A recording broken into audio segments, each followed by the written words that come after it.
নবী করিম সাল্লাল্লাহু আলাইহি সাল্লামকে আল্লাহ তাআলা এমন একটা সময় পাঠালেন যখন গোটা পৃথিবীতে মানুষ ছিল ধ্বংসের দ্বার প্রান্তে। চুরি, ডাকাতি, জেনা, ব্যভিচার, হত্যা, ধর্ষণ, এমন কোনো পাপ নাই যা মানুষ করত না।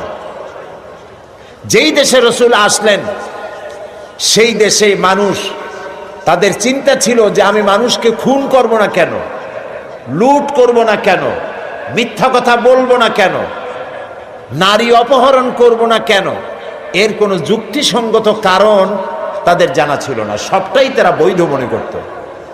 এবং কতটা জাহিল ছিল যে এই গোত্রের লোকেদের উটের পানি খাওয়ার আগে আর এক গোত্রের লোকের উটের পানি খাওয়াইল কেন, এই অপরাধে তারা একে অপরের বিরুদ্ধে গোত্রে গোত্রে লড়াই হয়েছে বছরের পর বছর।